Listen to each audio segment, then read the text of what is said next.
Kembali kepada Alkitab. Meskipun kita tidak melihat Allah dengan mata kita, tetapi Allah menyatakan dirinya melalui firman yang telah menjadi manusia, yaitu Yesus Kristus. Yesus Kristus telah datang dalam kehidupan manusia, tercatat dalam Alkitab dan sejarah dunia.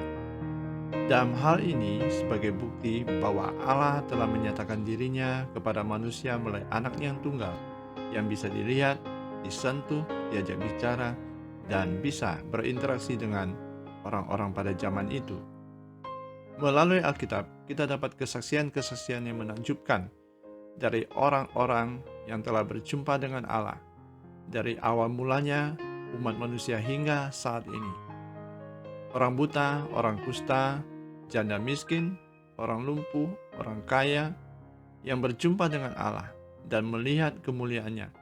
Dan juga ada wanita yang mengalami pendarahan telah menjamah jubahnya, yaitu Yesus Kristus.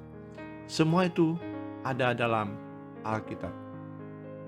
Ada titik kesamaan menakjubkan yang ditemukan dari banyak orang yang berjumpa dengan Allah dalam rentang waktu ribuan tahun. Kesaksian-kesaksian mereka menyatakan bahwa Allah tidak tertarik untuk dilayani oleh manusia, tetapi sebaliknya, bahwa Allah adalah yang mengaruniakan hidup, keselamatan, berkat, dan kasih karunia. Firman Allah sempurna mengekspresikan atribut-atributnya, menyatakan kehendaknya, dan memelihara kuasanya, sehingga wibawa Alkitab itu lebih agung. Roh Kudus datang untuk bersaksi perihal kemuliaan, dan kebenaran itu adalah terang. Kebenaran hanya datang oleh Yesus dalam Yohanes 1 ayat 7. Dan kebenaran itu adalah firman Allah. Yohanes 17 ayat 17. Langit dan bumi akan berlalu, tetapi firman Allah tidak akan berlalu. Firman itu hidup dan aktif. Alkitab berisi firman itu. Alkitab adalah kanon yang dimateraikan oleh Roh Kudus. Jikalau semua gereja kembali kepada Alkitab, dan firman itu akan bertindak sepenuhnya ke atas seluruh bumi. Karena Roh Kudus adalah yang bekerja perihal kehadiran Allah itu.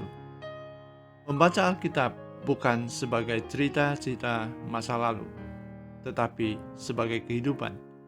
Kehidupan itu berhubungan saat ini, dan bukan yang sudah berlalu.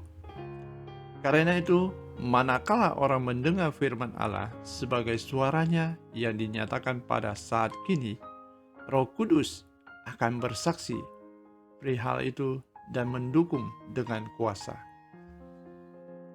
Apabila orang menghentikan kuasa tak terbatas dari Roh Kudus dengan membelenggu Alkitab melalui teori yang dogmatis, Gereja Kristus akan turun derajatnya dan hanya merupakan perkumpulan moral saja.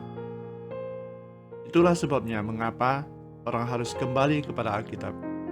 Lalu Allah akan bekerja atas semua janji dan perjanjian dari Alkitab.